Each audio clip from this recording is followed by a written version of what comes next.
Yeah, wow.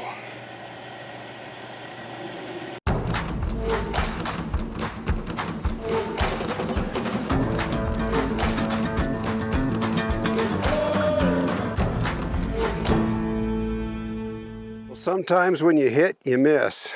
Boy, we missed big time tonight. You know, I mentioned that we don't always find really nice places to camp, and this is one of those nights. First of all, $4.26 for gas per gallon. Outrageous. This is a Great Basin National Park area. Except we've already been in there a number of times. It's usually really crowded. Last time we couldn't even get a campsite there.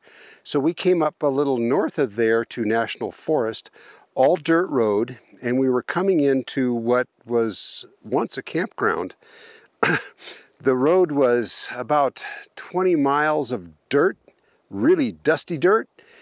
Well, okay, you know, and then getting in here was sharp rocks for, what do you say, about 5 miles, Linda? It seemed like 20. They seemed like 20, but really sharp grapefruit-sized rocks and no place to turn around.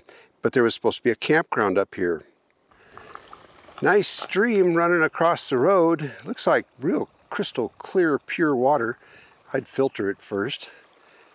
Then the road drops away sharply here.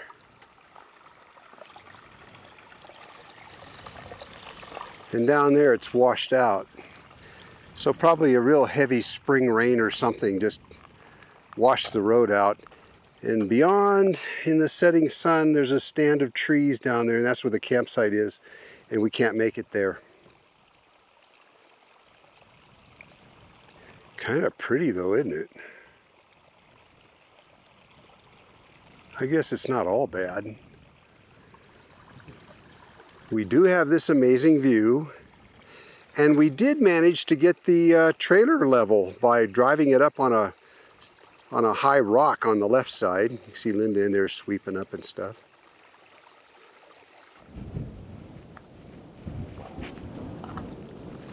Kind of exposed to all of the elements here. It's windy, there's rain coming, but we don't have to worry about getting stuck in the mud or anything because it's all solid gravel and rock. Hey, we almost got stuck in the sand today. Looking for a campsite. We took this turnoff, and boy, was it beautiful. Oh my goodness, the rock formations and everything, really pretty. And we started up in, and the road looked really good. It was so smooth. I didn't realize it was because it was just sand. You could see where people have been traveling in and out.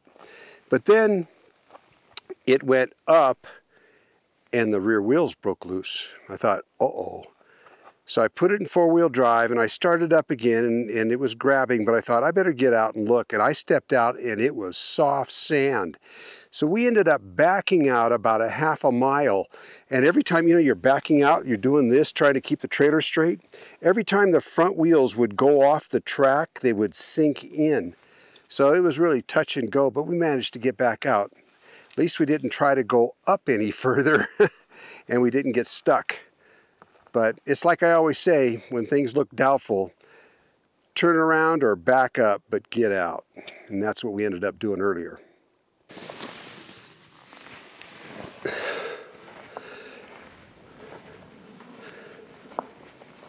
Well, we had one peal of thunder last night and a little sprinkle of rain, but that was about it. One thing that did keep me up for a while is you can't tell in the film here, but in the video, but we're actually on kind of a pretty good slope here. And I was laying there in bed thinking, rock the trailer too much and start rolling downhill. That might not be good. Also trying not to disturb this huge ant's nest right next to the car. Keep walking around it. There was no place to park this last night when we came in that was level. I know this all looks nice and level, but it isn't. It's all hilly. Trying to cook on the back of the car You know how we've got that galley that folds out back here, but it's so unlevel that things keep tipping over. Got to be really careful. Spilled my beer last night. So aggravating.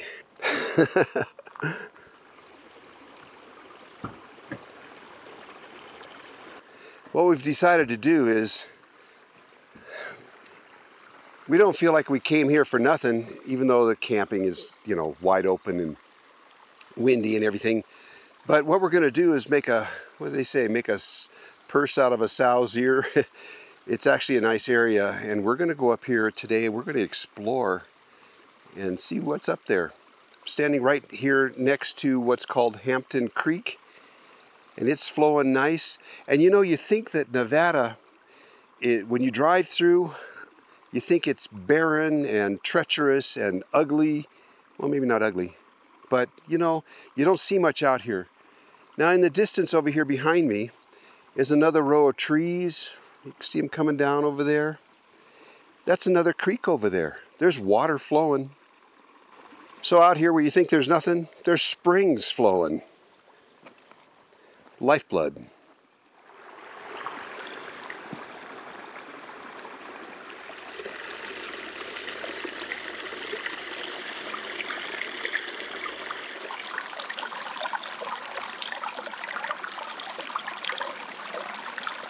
See the top of our trailer up there. We came down into the ravine where the road is washed out. You can see the other where the road picks up again, but it's about a 6 or 8 foot sharp cliff. So bushes have grown up over it. There's an alternate ATV road through here now, but not for our car. And we're just working our way up the valley. Scared up 2 deer. They were sleeping under the bushes and they ran up over the hillside. See that line? I can't see this lens. The line going this way, looks like it's going uphill. That's actually going downhill. That creek up by where our trailer is has been diverted from down here and run up on top, so the water wasn't running down through the bottom of the wash here and just disappearing into the ground. They probably did that for either for mining or for cattle. Linda just signaled me from down below. Most of the time we bring two-way radios, but we didn't bring them today, so we need to stay within sight of each other. Just read communications. She was telling me she needed to go to the bathroom and stay away. Yeah, when I show you my little shovel, it doesn't mean come here. My eyesight's not good enough to see your little shovel from 100 yards away. Do I have to moon you? Will you see that? That brightness, yeah, probably. Yeah. Yeah, it might be blinding. We need to work on those hand signals. And what am I looking for? What's Linda looking for? Number one, we're looking for rattlesnakes as we move along. And we hardly ever see any. Number two, we're looking for stacked stones like the Indians would have done if they were making a granary or a dwelling, something like that. Looking for flakes on the ground just to see if this was a popular area for them or not. So far, nothing. Then you pull up those things that look like, oh, that could have been, like look at this. I was going to show this to Linda because this looks like a could have been spear point, but it's not. You look closely and it's just naturally broken around the edges. But I was going to show it to Linda because it's so, you know, interesting that way. It's a no. Let me show you what I just picked up.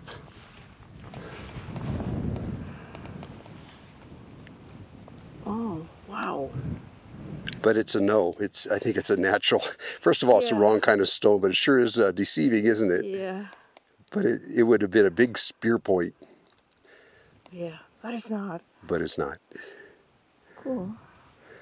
Yeah. Onwards. And looking for things like that, that's just our excuse for being out here. Yours might be as simple as just getting your heart rate up. Mine's up just from walking uphill here. But that's excuse enough. I think this area has been dug up. Yeah, that whole hillside has been cut into the hillside behind you. Yeah. Yeah. So this is all tailings through here. This has all been excavated in just from gold mining or something. You The can creek see over here is just a little tiny trickle. Has pretty bright reddish orange flowers. What are those? Like Indian paintbrush?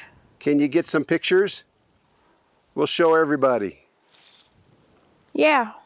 Okay.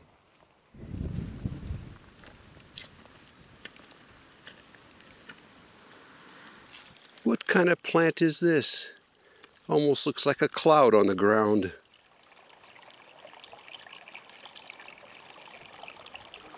This would have been such a great area to camp. Too bad the road was washed out.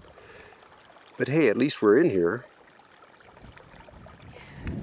My theory of what happened here was that there was a wildfire and burnt all the vegetation up along the hillsides because fire travels upwards. And then they got flash flooding because there was no foliage or brush to hold the water to the soil. And it took out the rest of the stream down there. Yeah, you can see up above here, you can see the burned trees on the hillside, and that's what it said down below, was there was a fire that went through here. So. And the trees that survived are all along the creek bed.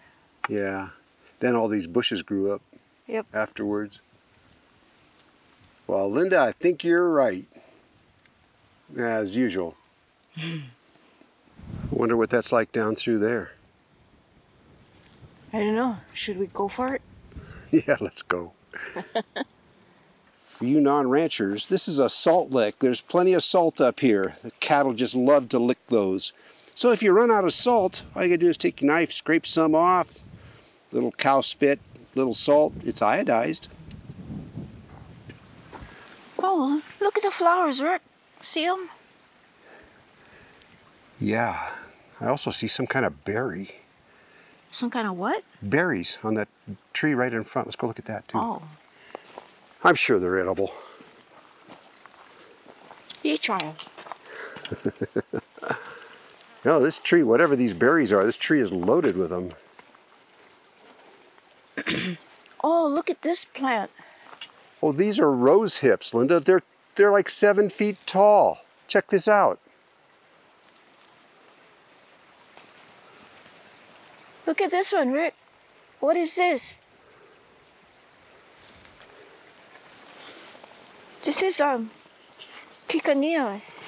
What's the English word, Linda? I have no Kikania. idea. I don't know. Well, in Hawaiian, this is kikinia.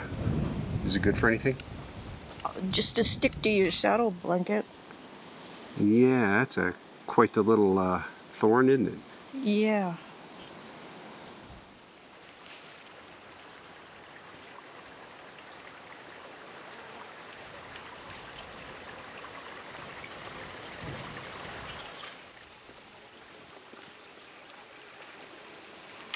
Okay, I think it is watercress, Rick. Try taste it. Okay, there's some sticking up right here. Ooh, and this is razor grass. Razor grass has really sharp edges. It'll actually slice you if you walk through it bare-legged. Yep, definitely watercress. Now, Nice. if I only had some pork and watercress, woohoo. I hope I make it across this.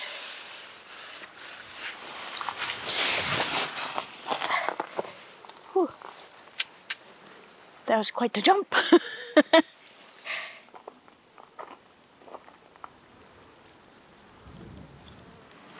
There's wild rose like 10 feet high here, just thick bushes. Can you imagine what this looks like when it blooms?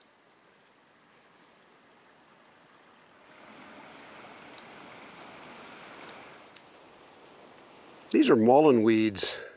When I was a kid, in my younger years, I was a severe asthmatic, and I was out playing one day and I had a stick and I was sword fighting with these and knocking them down.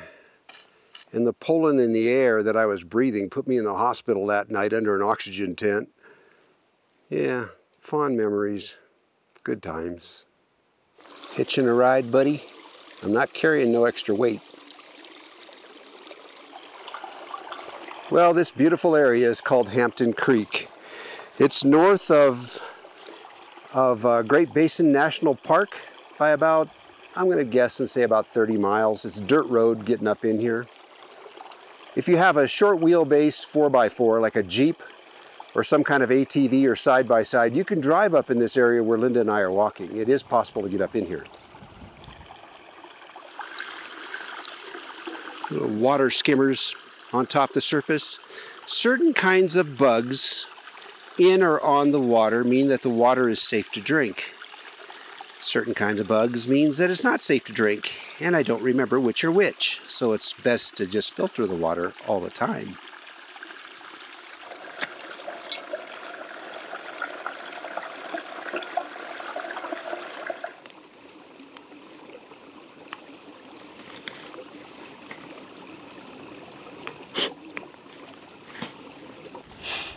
There's different kinds of water filters. This one's just a straw. I've never used this one before, but basically you just stick this in your, you saw me just get this out of the stream, and you just put this in. I'm going to spit out the first mouthful.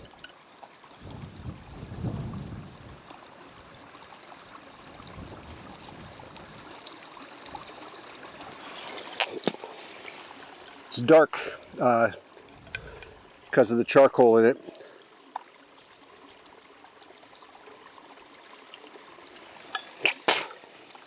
That looked all right.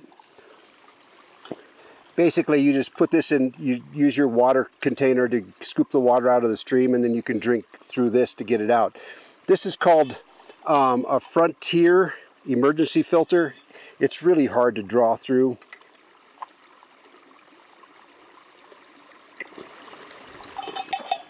But it is an emergency filter, so it'll keep you from dying from dehydration. We use a Sawyer also that's much easier to use. We've got the 1 gallon one. In other words, it's got a 1 gallon bag, and you fill that at the stream and you hang that up somewhere and it drips through a filter into a 1 gallon jug. That's really great for camp use, or you can screw it on top of a water bottle. So you just fill your water bottle, screw it on top, and drink right out of it.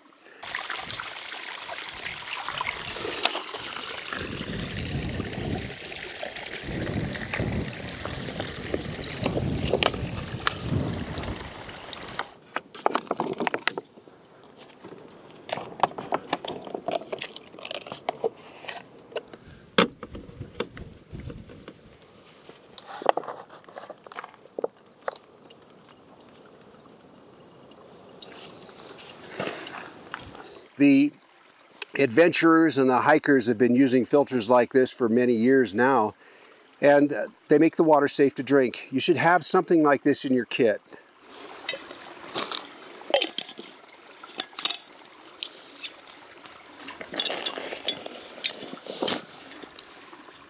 If you'd like to see the things that I carry in my kit, it varies, but there is a video. I'll put a link below in the video description.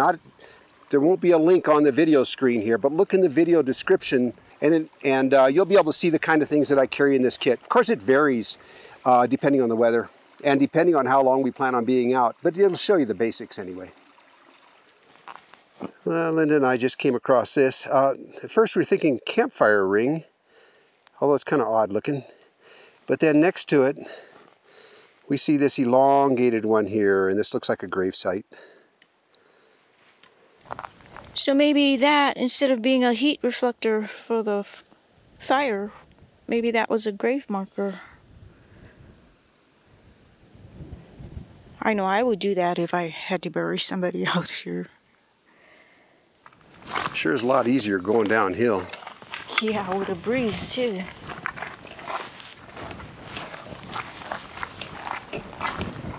Campsite for tonight. Still north of Great Basin, near the National Forest. We're on BLM right now. We just want to make it up to this mine shaft up here.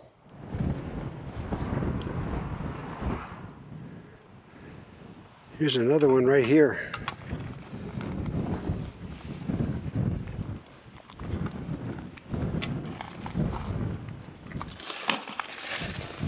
This one doesn't look like it goes in very far. And I wouldn't go in very far anyway.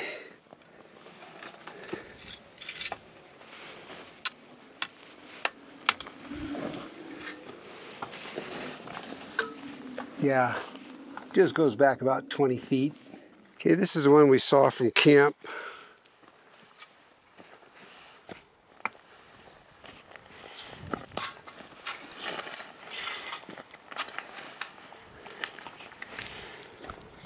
Wait for Linda to show up with her light.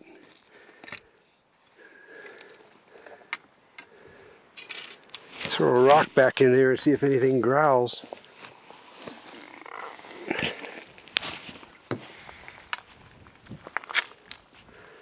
It may not go in there very far. Well, it just goes right there. Maybe we can get in and look at the walls, see what they were mining. If there's any evidence, you know? Yeah. Wait, let me try. And to just stop to reconfigure there a little bit, put on some leather gloves, take her phone out of her pocket.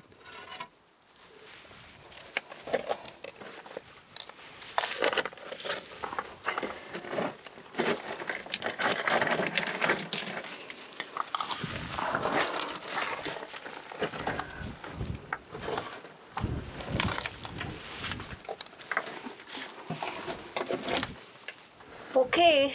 Okay, coming in. Looks like rocks to me. It's all clear, so I'm going in. Well, I'm not coming in. I'm just going to sit here. See how it only goes in there about 15 feet. Do you see anything in the walls? Just white stuff. Just white stuff? Yeah, I don't know what it is. I know the walls are really hard, almost like solid rock. They look like dirt, but they're not. They're just kind of crusty. Yep. Here, I'll show you. Okay. All right. Okay.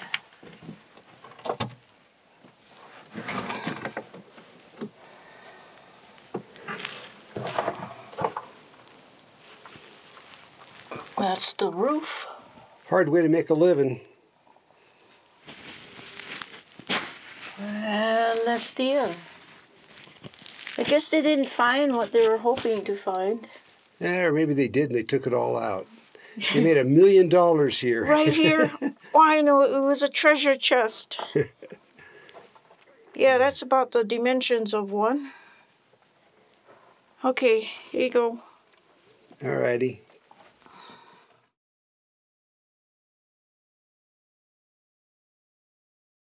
Yeah, Linda and I were just talking. They probably dug that hole with a pick and shovel, and this on the outside here is what they dug out of there.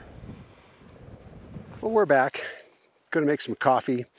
And if you must know, mines don't really interest me very much. My father was a coal miner in his teens and early 20s. He steered me towards being a pilot, which I became. He wanted me as far above those mines as possible. Hey guys, we thank you for coming along on this trip. Hope you enjoyed our little exploration up the canyon. We sure had fun. Yeah, it was fun. It was a different kind of beauty because you saw the destruction and the new growth, so yeah, it was nice. Okay guys, see you around.